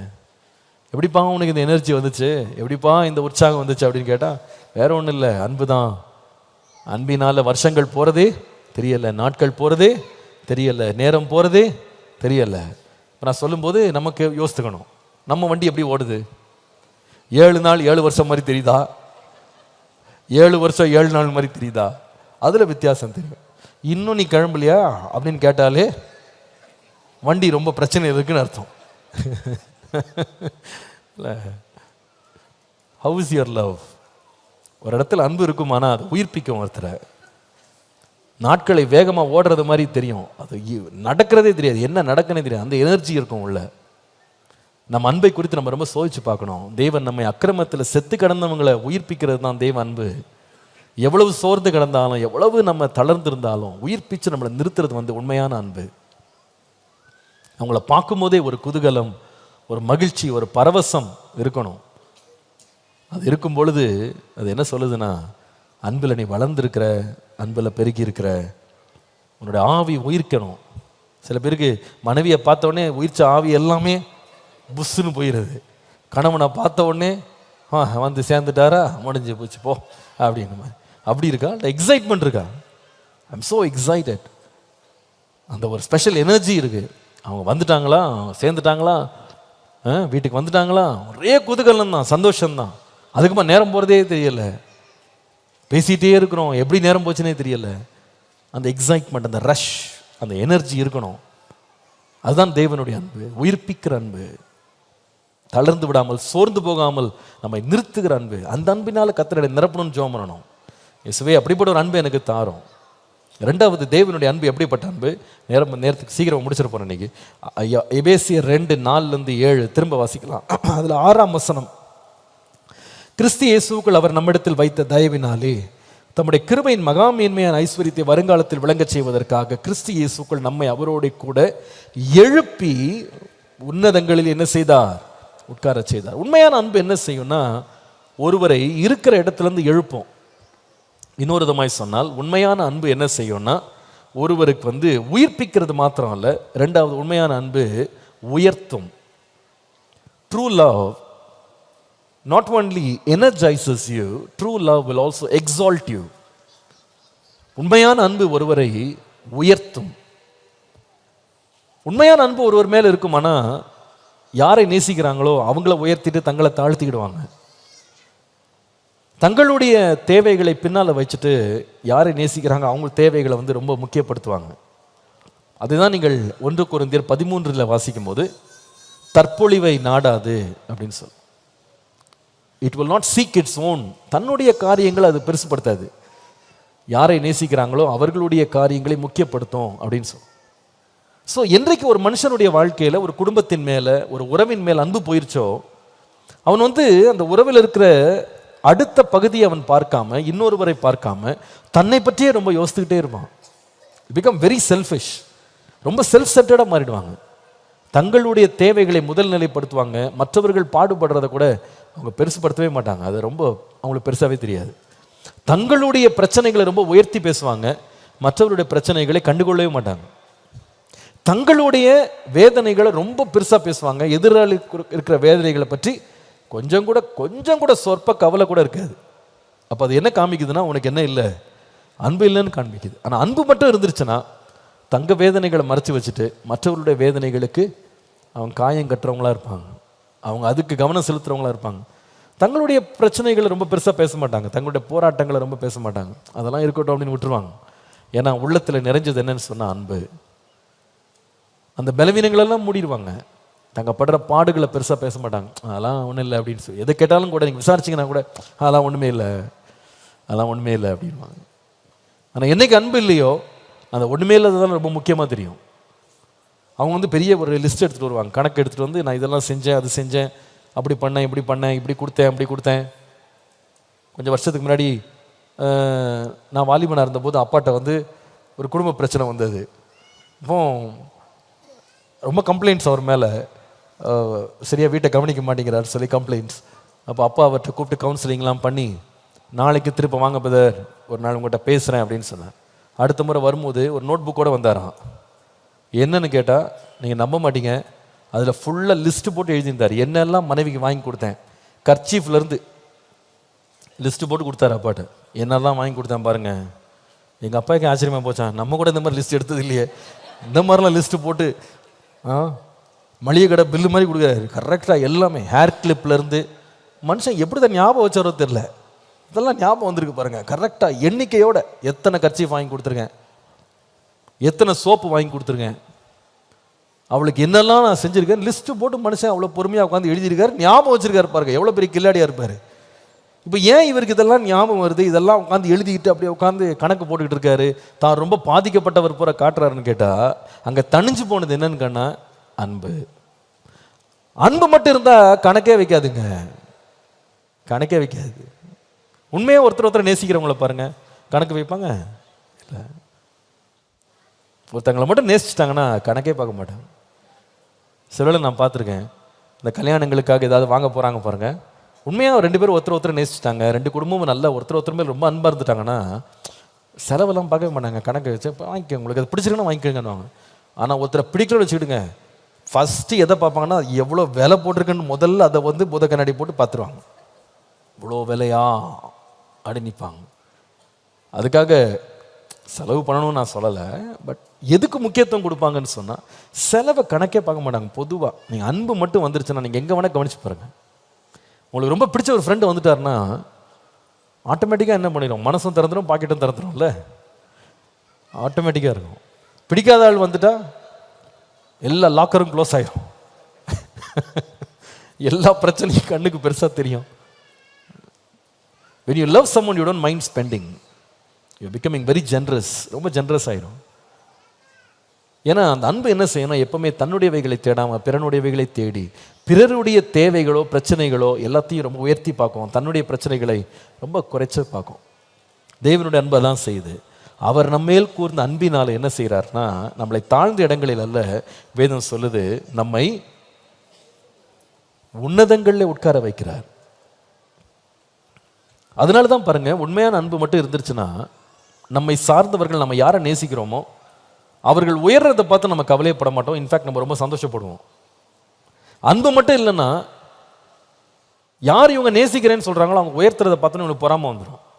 என்ன மேலே மேலே போயிட்டே இருக்க அப்படின்னு வெளியே சொல்ல மாட்டாங்க, ஆனால் மனசுக்குள்ளே பொரிய ஆரம்பிச்சிடும். நீங்கள் குடும்பங்களில் பார்த்தீங்கன்னா, சில வீடுகளில் பார்த்தீங்கன்னா, முந்தின காலங்களில் இந்த பிரச்சனை கிடையாது, இப்போ தான் இந்த பிரச்சனைலாம் வருது. முந்தின காலங்களில் வந்து கணவன் தான் வேலைக்கு போவார், மனைவி வீட்டிலே இருப்பாங்க, அவங்க சமைக்கிறது பிள்ளையை பார்க்குறது, இதுதான் ஒரு வழக்கமாக நம்ம சொசைட்டியில் இருந்தது. ஆனால் இப்போ இந்த 20 இயர்ஸ்லாம் பார்த்தீங்கன்னா, இப்போ விசேஷமாக ரொம்ப சமீபம்லாம் பார்த்தீங்கன்னா கல்யாணத்துக்கு முன்னாலேயே பெண்கள் வேலை செய்கிறவர்களாக தான் இருக்கிறாங்க, அந்த வேலையை அப்படியே தொடர்ந்து செய்கிறாங்க. இதில் என்ன நடக்குதுன்னு கேட்டால், கொஞ்ச நாள் கழித்து என்ன ஆகுதுன்னு கேட்டால், அந்த மனைவி வந்து இப்போ இவர் 50,000 சம்பாதிக்கிறார், அந்த அம்மா 75,000 சம்பாதிச்சாங்க வச்சுக்கிட்டாங்க, முடிஞ்சு போச்சு கதை. நிறைய ஃபேமிலியில் என்னை விட ஜாஸ்தி சம்பாதிக்கிறா, இதுதான் பிரச்சனை. அப்போ அவங்களுக்கு என்ன ஆசை அப்படின்னா, நான் 50 சம்பாதிச்சா நீ 40 தான் சம்பாதிக்கணும், நீ 40 தாண்டிடக்கூடாது, எனக்கு இணையாக வந்துடக்கூடாது, எனக்கு மேலேயும் போயிடக்கூடாது. போனால் அவருக்கு பெரிய பிரச்சனை ஆகிடும், அவரால் அது சகிச்சிக்கவே முடியாது. அது எப்படி என்னை விட அதிகமாக சம்பாதிச்சிட்டா. இதுக்காக தொந்தரவு பண்ணி சில பேர் தங்கள் மனைவிகளை வேலையை விடுன்னு சொல்லி நிற்கிறாங்க ஒத்த காலில். வேலையை விடு, வேலை செய்யாத நீ, நான் பார்த்துக்கிறேன். எதுக்கு இவருக்கு இவ்வளோ ஆணவம் எலும்பிடுச்சுன்னு கேட்டால் வேற என்ன பிரச்சனைன்னா, பணமே நஷ்டமானோட பரவாயில்ல, என்னை விட என்ன பண்ணிடக்கூடாது, சம்பாரிச்சிடக்கூடாது, என்னை விட படிச்சிடக்கூடாது, என்னை விட மேன்மை அடைச்சிடக்கூடாது. ஆனால் உண்மையான அன்பு இருக்குமானா, ஆக்சுவலாக ஒருத்தங்க தங்களை விட பெட்டராக இருக்காங்கன்னு சொன்னால் ரொம்ப சந்தோஷப்பட்டுரும். I am so happy. Father Berchmans எழுதின பாட்டு ரொம்ப அழகான பாட்டு. ஒரு வரி அவர் எழுதுவார், ஆண்டவரே நீர் என்னை உயர்த்தி உயர்த்தி மகிழ்கிறீர் ஐயான்னு சொல்லுவார். நம்முடைய ஆண்டவர் மட்டும்தான் அந்த மாதிரி ஒரு அன்புள்ளவர். அவர் நம்ம மேலே வச்சிருக்கிற அன்பினால உயர்த்தி உயர்த்தி என்ன பண்ணுவாராம், உயர்த்தி உயர்த்தி எரிய மாட்டார், நம்மளை பார்த்து உயர்த்தி உயர்த்தி என்ன பண்ணுவார், மகிழ்வார். அதான் அன்பு. மற்றவனை அதை உயர்த்தி பார்க்கும், அதை மேன்மைப்படுத்தி பார்க்கும். நம்முடைய ரட்சகராக இயேசு கிறிஸ்து தானே சொல்ல முடிஞ்சதுங்க. தன்னுடைய சீஷர்களை பார்த்து, கல்வி அறிவில்லாதவர்கள் பேதைகளாகி சீஷர்களை பார்த்து சொல்றாரு, என்னை விசுவாசிக்கிறவன் நான் செய்த கிரியைகளையும் செய்வான், என்னை விட பெரிய காரியங்களையும் செய்வான்னாரு. இது எப்படி இருக்குங்க? அது உண்மையா செஞ்சாங்களா இல்லையா? இயேசு பாருங்க, இந்த உலகத்துல மானிடனை அவதரித்த பொழுது இந்த 3 வருஷம் ஊழியத்துல இஸ்ரவேல் அப்படின்ற நாட்டை விட்டு வெளியே போல, அதுக்குள்ளே தான் இருந்தாரு. ஆனா தன்னுடைய சீஷர்களை பார்த்து சொல்றாரு, நீங்க எங்க போங்கன்னா இஸ்ரவேலுக்குள்ளே சுத்திட்டு இருக்கப்ப நாங்க தான் சுத்தின, அந்த ஏரியா விட்டு வெளியே போயிடாதீங்க அப்படி சொன்னாரா? என்ன சொன்னாரு? உலகமெங்கும் போய் என்ன பண்ணுங்க, சுவிசேஷ பிரசங்கம் பண்ணாங்க. ஆனால் இயேசு உலகமெங்கும் போகல, அவர் அந்த சின்ன நாட்டுக்குள்ளே சுத்தினாரு. தான் சீஷர்கள் எப்படி போகணும் விரும்பினா, இன்டர்நேஷனல் டிராவல் பண்ணு, நான் டொமஸ்டிக், நீ எங்க போ, இன்டர்நேஷனலா போ, நான் உன்னோடு இருப்பேன், உலகத்தின் முடிவு பரியந்தம் சகல நாட்களில் நான் உன்னோடு இருப்பேன். அதாங்க தேவனுடைய அன்பு. தேவனுடைய அன்பு அதான். மற்றவனுடைய தாழ்த்தி பார்க்கறது இல்லை, மற்றவனை உயர்த்தி பார்க்கணும். நம்ம வீடுகளில் பாருங்க, நிறைய வேளையில உயர்த்துறோமா தாழ்த்துறோமா, ஒருவரை உயர்வா பேசுறோமா தாழ்வா பேசுறோமா, ஒருவரை மட்டுப்படுத்தி பேசுறோமா ஒருவரை பாராட்டி பேசுறோமான்னு யோசித்து பாருங்களேன். உண்மையா நீங்க அன்பு உள்ளவர்களா இருப்பீர்களானா நிச்சயமா நீங்க யாரை நேசிக்கிறீங்களோ மட்டுப்படுத்தவே உங்களால் முடியாதுங்க. அதான் உண்மை. 2 நண்பர்கள் ஒருத்தர் ரொம்ப நேசிச்சிட்டாங்கன்னா நிச்சயமா இன்னொரு நண்பனை அவங்களால மட்டுப்படுத்தி பேசவே முடியாது. ஒரு மனைவி தன் கணவனை மட்டுப்படுத்தி பேசவே முடியாது, ஒரு கணவன் தன் மனைவியை மட்டுப்படுத்தி தரக்குறைவா பேசவே முடியாது. உண்மையான அன்பு இருக்குமா? அன்பு இல்லைன்னா என்ன வேணா பேசலாம், அதுக்கப்புறமா அது பார்த்தீங்கன்னா போட்டி, பொறாமை, சண்டை, சச்சரவு எல்லாமே வந்துடும். ட்ரூ லவ் என்ன பண்ணணும்? எக்ஸால்ட் பண்ணும், அவங்கள பாராட்டும், அப்ரிஷியேட் பண்ணும், என்கரேஜ் பண்ணும், மோட்டிவேட் பண்ணும், அவங்கள உயர்த்தி நிறுத்தும், அவங்கள இன்னும் முன்னால் போன்னு அவங்கள தள்ளி அவங்க உயர்றதை பார்த்து மகிழும். அதுதான் உண்மையான அன்பு. இந்த எத்தனை வீடுகள்லங்க கல்யாணம் பண்ணிட்டோம் பேர், ஆனால் நிறைய வீடுகளில் பார்த்தீங்கன்னா கணவனுக்கும் மனைவிக்கும் போட்டி, நீயா நானா, நீ என்ன செய்கிற நான் என்ன செய்கிறேன், நீ எவ்வளவு செஞ்ச நான் எவ்வளோ செஞ்சேன், நீ எவ்வளோ கொடுத்த நான் எவ்வளோ கொடுத்தேன், நீ என்ன கொண்டு வந்த நான் என்ன கொண்டு வந்தேன், இதான் போட்டி ஒருத்தருக்கு ஒருத்தர். பட் ட்ரூ லவ் ஒருவருக்குள்ள இருக்குமானா, they don't count what they bring, they only appreciate what others give.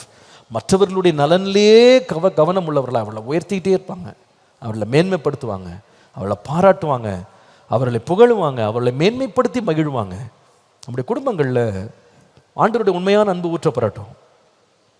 ஒருத்தரை நம்முடைய எளிமையா, நம்முடைய போட்டியா நம்ம நினைக்கவே கூடாது. கம்பேர் பண்ண ஆரம்பிச்சிட்டோம்னாலே அன்பு நமக்குள்ள வடிஞ்சிருச்சுன்னு அர்த்தம். அன்பு மட்டும் இருக்குமானா இன்னொருவருடைய உயர்விலேயும் அவருடைய புகழ்ச்சியிலேயும் அவருடைய மேன்மையிலேயும் மகிழும், பாராட்டும், அதில் சந்தோஷப்படும். அப்படிப்பட்ட ஒரு அன்பை என் உள்ளத்தில் தாங்க ஆண்டவரே. அதான் தேவனுடைய அன்பு. கடைசியாக 3வது தேவனுடைய அன்பு எப்படிப்பட்ட அன்பு பாருங்க. எபேசியர் 2 அந்த 4லிருந்து அவருடைய அன்பை பற்றி படிச்சுட்டு இருக்கோம். அதில் நாம் இன்னைக்கு கவனிக்க போகிறது 7ஆம் வசனம் பாருங்க. கிறிஸ்து இயேசுக்குள் நம்மை, இந்த அன்பு என்ன செய்ததுன்னா, கிறிஸ்து இயேசுக்குள் நம்மை அவரோட கூட எழுப்புனது மாத்திரம் இல்லை, உன்னதங்களில் அவரோட கூட உட்காரவும் செய்தார். எல்லாரும் திரும்ப சொல்லுங்க, எங்க உட்கார செய்தார்? எங்க? உன்னதங்கள் இல்லை, அதுக்கப்புறம் ஒரு வார்த்தை இருக்கு, அதான் முக்கியம். உன்னதங்கள் உட்கார வைக்கலாம். இந்த பார்வோன் சொன்னார் பார்த்தீங்களா, யோசேப்பை பார்த்து, வாப்பா நான் என் கேபினெட்டில் வச்சுக்கிறேன், ஆனால் உனக்கு ஒரு இடம் கொடுக்குறேன், நான் 1வது சிங்காசனம், நீ 2வது தான், அங்கே உட்காந்துக்கோனே, கீழே உட்கார். ரதம் கொடுக்குறேன், என்ன ரதம்னா 2ஆம் ரதம் தரேன், ஃபஸ்ட்டு ரதம்லாம் அது நமக்கு, அது ரிசர்வ்டு. ஆமாம், நீ பார்வன் ஆகிட்டுனா நான் எங்கே போகிறது, அதனால் நீ 2வது ரதத்தில் பா. ஆனால் தேவன் நம்மளை உயர்த்துறாராம், அன்பு கூறுறாரு, நம்ம மேலே அன்பு வச்சுட்டு என்ன பண்ணுறாராம், அவர் ஒரு பெரிய மகா சிங்காசனத்தில் உட்காந்துட்டு, எப்பா சின்ன ஸ்டூல் போடுப்பா நம்ம தம்பி உட்காரட்டும் அப்படின்னு சொன்னாரா? என்ன சொன்னார்? அவரோடைய கூட உன்னதங்களில் உட்கார வைக்கிறார். அதாங்க அன்பு. ட்ரூ லவ் என்ன செய்யும்னு சொன்னேன், முதலாவது சொன்னேன், ட்ரூ லவ் இஸ் எனர்ஜைசிங், அது நம்மை உயிர்ப்பிக்கும். 2வது, ட்ரூ லவ் எக்ஸால்ட்ஸ், உண்மையான அன்பு உயர்த்தும். 3rd, true love brings equality, equality உட்கார வைக்கும், கூடவே உட்கார வைக்கும். அதான் உண்மையான அன்பு. உண்மையான அன்பு நம்முடைய உள்ளத்தில் இருக்குமானால் ஏற்றத்தாழ்வையே பார்க்காது, நான் பெரியவனா இருக்கணும் நீ சின்னவனா இருக்கணும் அப்படின்னு பார்க்காது. உண்மையான அன்பு இருக்குமானா they are happy to share their space. அவர்களுடைய புகழ்ச்சி, அவர்களுடைய பாராட்டு, அவர்களுடைய மேன்மை, அவர்களுடைய சந்தோஷம் எல்லாத்துலேயும் ஒன்றா செய்யணும் அப்படின்னு ஆசைப்படும். அது கூடவே சேர்ந்து செய்யணும் அப்படின்னு நினைக்கும். அதான் உண்மையான அன்பு. உண்மையான அன்பு எப்போவுமே எல்லாத்தையும் பகிர்ந்து கொடுத்து எல்லாம் சேர்ந்து சந்தோஷப்படலாம் அப்படின்னு சொல்லும். அதான் உண்மையான அன்பு. மாயான அன்பு என்ன சொல்லணும்னா, சந்தோஷப்படலாம், ஆனால் நான் ரொம்ப அதிகமாக சந்தோஷப்படணும், நீ கொஞ்சம் கம்மியாக வச்சுக்கோ சந்தோஷத்தை. நான் அதிகமாக செலவு பண்ணணும், நீ கொஞ்சம் கம்மியாக செலவு பண்ணிக்கோ. நான் மேலே உட்கார, நீ கீழே உட்காந்துக்கோ. நான் அதிகமாக எடுத்துருப்பேன், நீ கொஞ்சம் குறைச்சி எடுத்துக்கோ. அதான் பொய்யான அன்பு. உண்மையான அன்பு ஒருவனுக்குள்ள இருக்குமானா, they are not afraid to share what they have. There is an equality in true love. உண்மையான அன்பில் இந்த சமத்துவம் இருக்கும். ரெண்டு பேரும் ஒன்றா இருக்கிறதுல ஒன்றும் பிரச்சனையே இல்லை. எல்லாத்தையுமே நம்ம பகிர்ந்து கொள்ளலாம். ஏதாவது புகழ் வருதா, ஏதாவது பாராட்டு வருதா, அதில் கணவனை மனைவி சேர்த்து கொள்வார், மனைவியை கணவன் சேர்த்து கொள்வார். அந்த அங்கீகாரத்தை கொடுப்பார். கணவனை ரொம்ப புகழும்போது கணவன் சொல்வார், நான் மட்டும் இல்லைங்க, என் ஒய்ஃப் அதில் இருக்காங்க, அவங்க என்ன பண்ணாங்க, அவங்க ரொம்ப கஷ்டப்பட்டாங்க, அவங்க ரொம்ப அதில் பாடுபட்டாங்க, அவங்க அதில் ரொம்ப பார்ட்னர் பண்ணாங்க, அவங்க இல்லைன்னா நான் செஞ்சிருக்கவே முடியாது அப்படின்னு சொல்லுவாங்க. மனைவி அதே மாதிரி சொல்லுவாங்க, ஒன்றும் கிடையாதுங்க, அவருக்கு எல்லாம் நான் பார்த்து கொடுத்தது தான், அது ஒன்றும் தெரியாது, அது தத்தி, அது ஒன்றும் தெரியாது, ஏதோ நான் புத்திமதி சொன்னதுனால பொழைச்சிக்கிச்சு அது. அப்படி சொல்ல மாட்டாங்க. என்ன சொல்லுவாங்க? என்னங்க சிரிக்கிறீங்க? என்ன சொல்லுவாங்க? என்ன புகழாதீங்க, எனக்கு அவர் என்ன பண்ணார், நல்ல சப்போர்ட்டிவாக இருந்தார், ஹெல்ப் பண்ணார், எனக்கு உதவி செய்தார், என்னை ஆதரிச்சார், என்னை தூக்கி விட்டாருங்க, நான் மட்டும் தனியாக ஜெயிக்கலை, நாங்கள் ரெண்டு பேரும் சேர்ந்தான் ஜெயித்தோம். வெற்றி வரும்போது, புகழ்ச்சி வரும்போது அதில் ஷேரிங் இருக்கும். அதில் ரெண்டு பேரும் ஒருத்தர் பகிர்ந்து கொள்வாங்க. அதில் they will not feel bad. ஐயோ நம்ம ஏதாவது புகழ்ச்சியை கொடுத்துட்டா நம்மளுக்கு ஏதாவது கொஞ்சம் பிரகாசம் குறைஞ்சிருமோ அப்படின்னு பயப்பட மாட்டாங்க. உண்மையான அன்பு இருக்குமானா அந்த பிரகாசத்தில் ரெண்டு பேருமே மகிழ்றதுக்கு விரும்புவாங்க. ஏதாவது ஒரு இடத்துல ஒரு ஆப்பர்ச்சுனிட்டி கிடச்சிதுன்னா, நீ வீட்டில் நான் தனியாக போயிட்டு வந்துடுறேன்னு, நீ வீட்டில் வரணும், ஏன்னா என்ன முக்கியமான இடத்துக்கு என்ன கூப்பிட்ருக்காங்க, நான் போயிட்டு வந்துடுறேன் அப்படின்னு அவர் சொல்ல மாட்டார். மாமா ரெண்டு பேரும் போகலாம் அப்படின்ட்டு. ஒரு லீவ் கிடச்சிது, ஒரு ஆப்பர்ச்சுனிட்டி கிடச்சிது, நீ வீட்டில் நான் ஃப்ரெண்ட்ஸோடு போயிட்டு வந்துடுறேன்னு. ரொம்ப நாள் என் ஃப்ரெண்டை எங்கேயுமே கூட்டு போகல, இந்த மாதிரி ஒரு நாள் எங்கேயும் கூட்டு போனதில்லை, அது ஒரு பக்கம் இருக்கட்டும், என் ஃப்ரெண்டு நான் கூட்டு போயிட்டு வந்துடுறேன், நாங்கள் சந்தோஷமாக இருந்துட்டு வந்துடுறோம், நீ வீட்டில் இருந்து பிள்ளைங்களை பத்திரமா பார்த்துக்கோ. இது சொல்கிறாங்கன்னா என்னாச்சு அங்கே அன்பு குறைஞ்சது. நான் I want to be happy, you can be as you are. But உண்மையான அன்பு இருக்குமா, லெட்ஸ் ஷேர், யூனோ வாட், நம்ம எல்லாம் சேர்ந்து செய்யலாம், சேர்ந்து போகலாம், சேர்ந்து பார்க்கலாம், எல்லாத்தையும் சேர்ந்து செய்யலாம். எதுவாக இருந்தாலும் அதை நம்ம பகிர்ந்து கொள்ளலாம், ஒருத்தருக்கு ஒருத்தர் நம்ம பகிர்ந்து செய்யலாம், மகிழ்ந்துக்கலாம், எல்லாம் ஒன்றா சேர்ந்து மகிழலாம். லூக்கா 15 அண்ணனுக்கும் தம்பிக்கும் அன்பு முறிஞ்சு போச்சு. அதில் விளைவு என்னன்னு கேட்டால், தம்பிக்கு ஒரு கொளுத்த கன்றை வச்சுருந்தாங்களா, அதை அடிச்சுட்டாங்கன்னு சொல்லி இவன் வெளியே நிற்கிறான். அப்பா என்ன கூப்பிட்றாருன்னு கேட்டா, பாப்பா நம்ம எல்லாரும் என்ன பண்ணுவோம், சந்தோஷப்படுவோம், எல்லாரும் சேர்ந்து சந்தோஷப்படலாம். அது என்ன அவனுக்காக சந்தோஷப்படுறது, எனக்காக என் பேர் சொல்லி அடிச்சிங்கன்னா நான் வரேன், இவர் பேர் சொல்லி ஒரு பிரியாணி போடணுமா, இவர் பேரில் டோஸ்ட் போட்டால் தான் இவர் வருவார். ஆனால் சேர்ந்து சந்தோஷப்படுறவங்க யாருன்னு கேட்டால் அன்புள்ளவர்கள் தான். அன்பு மட்டும் இருந்துருச்சுன்னா போதும், சேர்ந்து சந்தோஷப்படுவதில் நமக்கு பிரச்சனையே இருக்கவே இருக்காது. புகழ்ச்சியை பெறும்போது கூட சேர்ந்து பெறுவதில் தான் மகிழ்ச்சி இருக்கும். தனித்தன்மையாக நம்ம உயரணும், நாம் பிரகாசிக்கணும், நம்ம முக்கியம் பெறணும் அப்படிலாம் கிடையாது. இன் எவ்ரிதிங் ஒரு ஷேரிங் இருக்கும். Let's do it together, let's carry this together. சேர்ந்து செய்வோம், சேர்ந்து முன்னேறுவோம், சேர்ந்து நடப்போம், சேர்ந்து பிரயாசப்படுவோம், சேர்ந்து புகழை பெற்றுக்கொள்வோம். எதுவாக இருந்தாலும் ஷேர் பண்ணிக்கலாம். It belongs to both of as.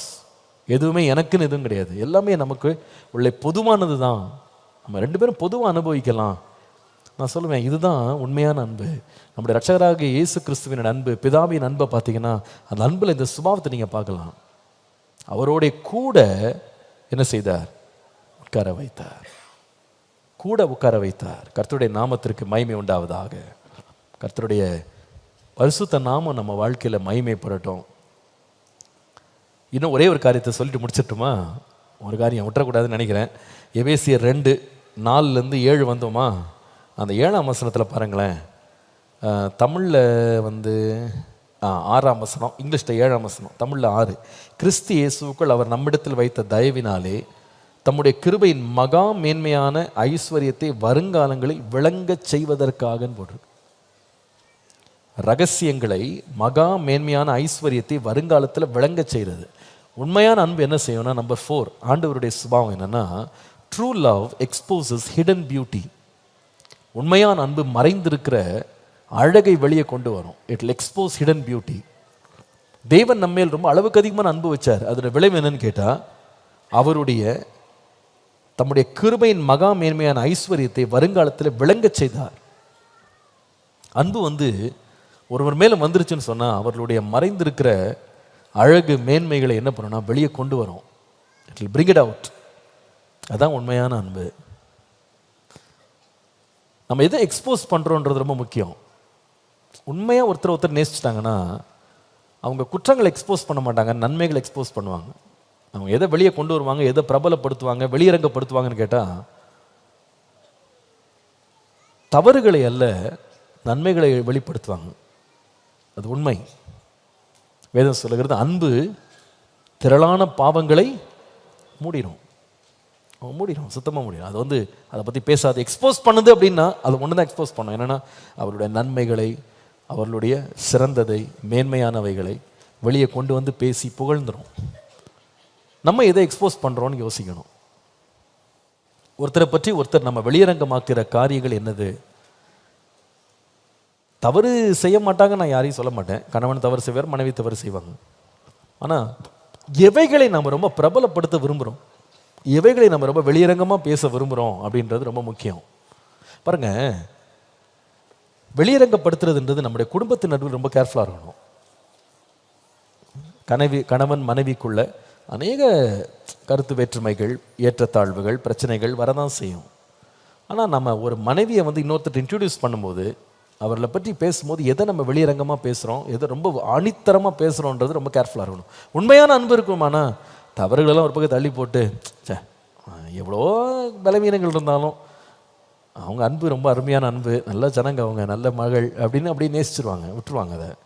ஆனால் அன்பு மட்டும் இல்லைன்னா, என்ன கட்டி வச்சிங்க போங்க, என்ன கட்டி வச்சிங்க, பெண்ணையா பற்றி வச்சிங்க, ஒழுங்காக வளர்த்துருந்தா நல்லாயிருக்கும். மாமனாரை பார்த்தா 2 குறை சொல்லாமல் போக மாட்டாங்க. அந்த பொண்ணை பற்றி 2 குறை சொல்லணும். சொந்தக்காரங்க யாராவது வந்தால் 2 குறை சொல்லணும். அதை செய்யலை, இதை செய்யலை, அப்படி இல்லை, இப்படி இல்லை, இதை செய்யலை, அதை செய்யலை, இது கொடுக்கல, அது கொடுக்கல, ஏதாவது சொல்லாட்டி வாய் அடங்காது. ஏதாவது சொல்லிகிட்டே இருப்பாங்க. சில பேர் பாருங்கள், கணவனை பற்றி ஊரெல்லாம் தம்பட்டு அடிக்கிறது என்னன்னு கேளுங்க. என்னது அது? ஒன்றுத்துக்குமே சரியே இல்லை. சாப்பிட்றதெல்லாம் அங்கே தான், அவர் சமைக்கிறது, அவர் சம்பாதிக்கிறது தான் சாப்பிட்றது. ஆனால் ஊரெல்லாம் என்ன தம்பட்ட ஃபுல்லாக என்னது? ஒன்றுமே சரியில்லை பாஸ்டர், டோட்டலாக வேஸ்ட் பாஸ்டர் அவர். ஆனால் அவர் எவ்வளோ உழைச்சிருப்பார், கஷ்டப்பட்டிருப்பார், கொடுத்துருப்பாரு, பாடுபட்டிருப்பார். ஒரு அப்ரிசியேஷன் இருக்காது. வெளியரங்கப்படுத்துறது எல்லாமே கேட்டிங்கன்னா என்னது? குறைகள். அன்பு இருந்துச்சுன்னா திரளான பாவங்களை கூட மூடிட்டு ஒருவரை ஒருவர் எக்ஸ்போஸ் பண்ணும்போது மறைந்திருக்கிற ஐஸ்வர்யமாகிய நல்ல குணத்தை தான் காட்டும். சிறந்ததை அது பேசும், அதை எக்ஸ்போஸ் பண்ணும், அதை பாராட்டும். ஆண்டவரே, உம்முடைய அன்பு என் வாழ்க்கையில் இருக்கட்டும்.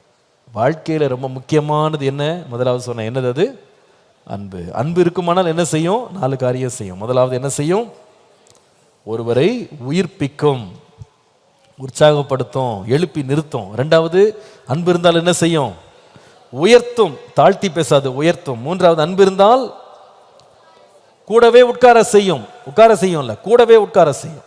உட்கார செய்யணும், வேற ஓரமாக உட்கார அப்படின்ட்டுலாம். அன்பு இருந்தா என்ன செய்யும்? கூடவே உட்கார செய்யும். என் கூடவே இரு, share my seat, share my position, share my exaltation அப்படின்னு சொல்லும். சமமாக உட்கார பண்ணும். அன்பு இருந்தால் என்ன செய்யும்? மறைந்திருக்கிற நன்மைகளை வெளியே கொண்டு வரும்.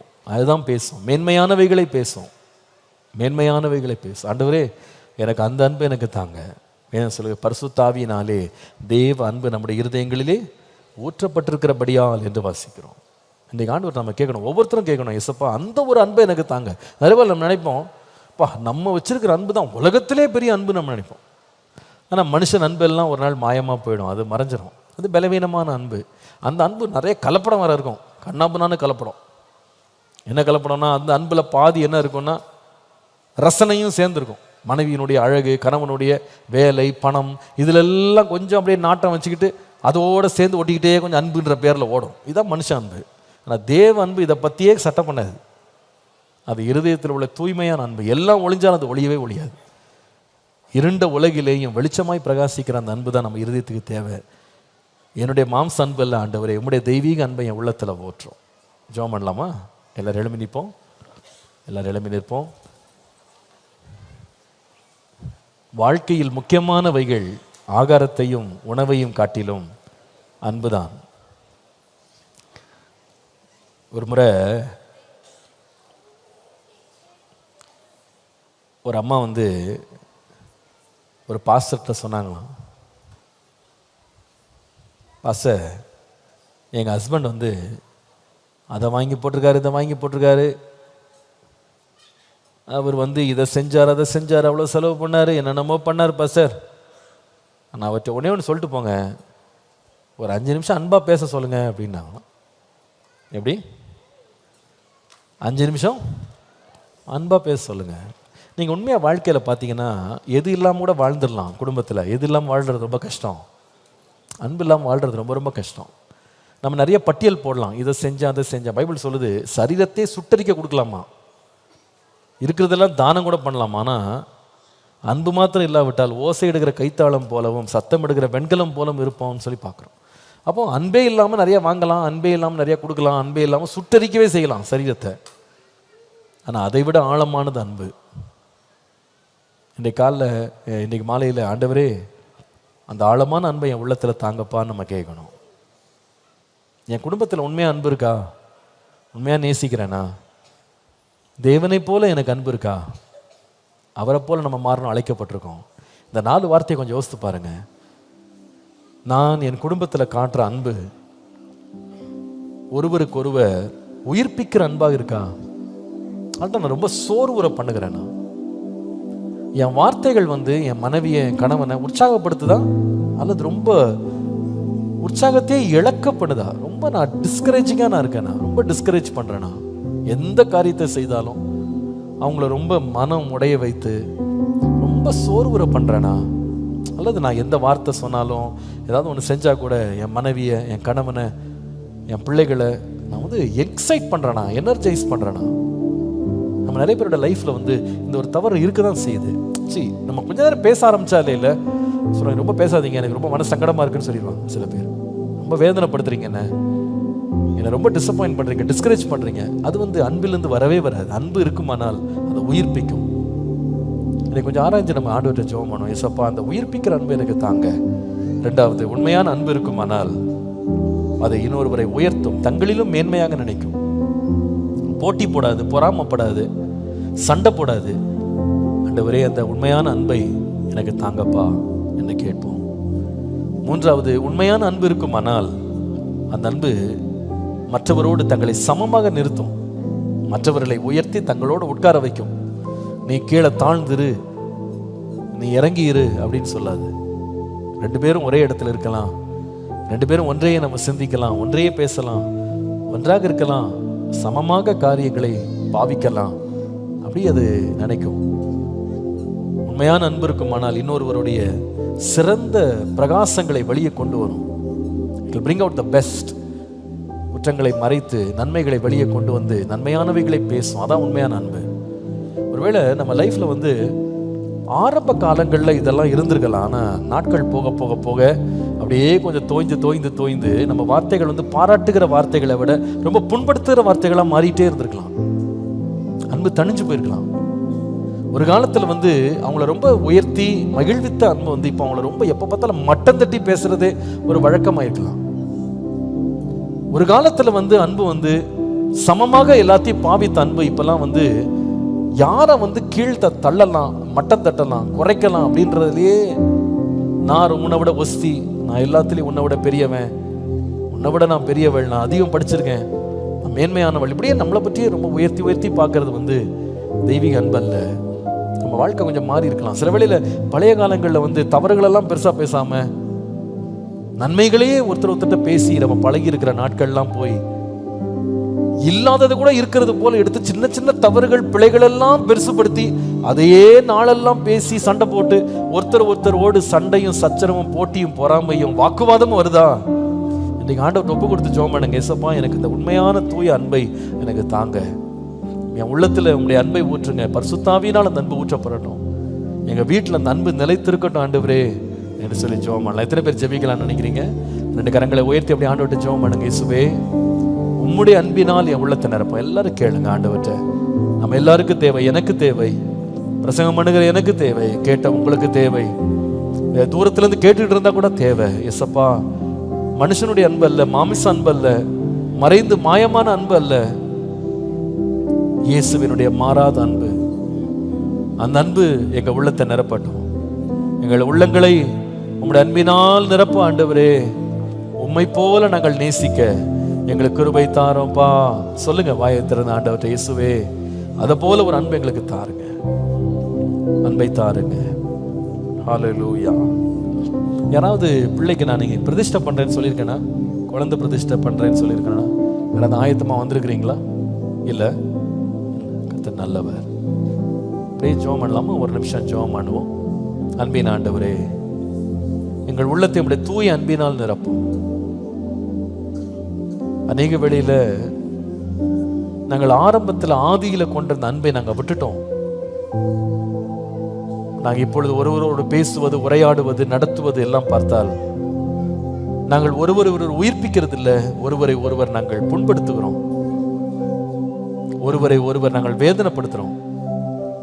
உண்மையான அன்பு ஒருவர் உயர்த்தும், இப்பொழுது நாங்கள் தாழ்த்துகிறோம்.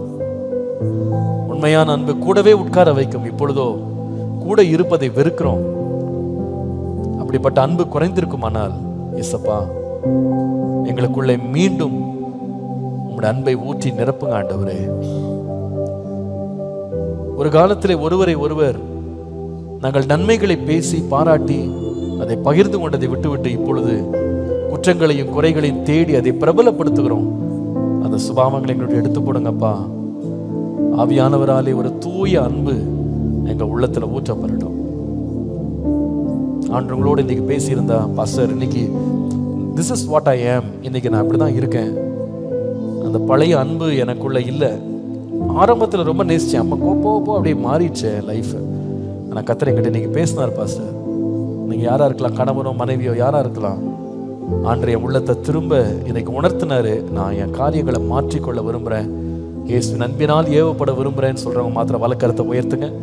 உங்களுக்காக நான் ஜெபிக்கிறேன்.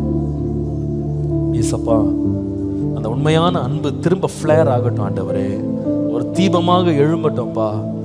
இன்றைக்கு அது ஒவ்வொரு உள்ளத்திலிருந்தும் ஒரு அக்கினியாக எழும்பட்டும் ஆண்டவரே. அது பாய்ந்து வரட்டும், மீண்டும் உயிர்ப்பையும் சுவாமி, உயிர்ப்பையும்.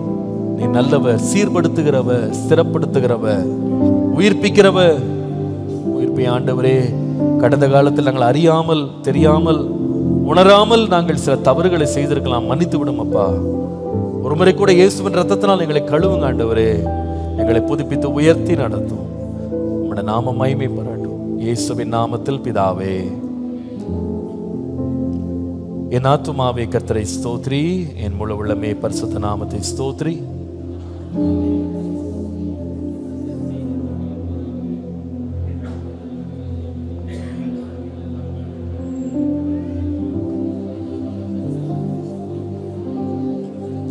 கழுகுக்கு சமானமாய் வயது திரும்ப.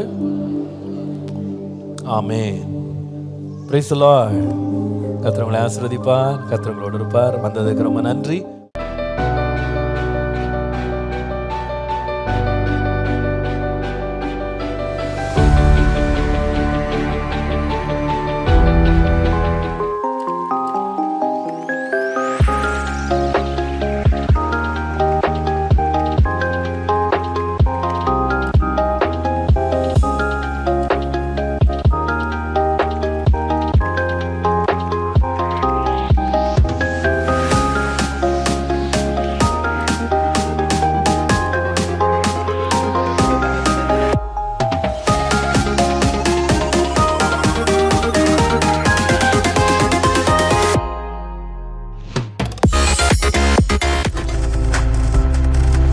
நீங்கள் பார்த்து கொண்டிருப்பது உங்கள் ஜாய் டிவி. உங்கள் துக்கம் சந்தோஷமாய் மாறும்.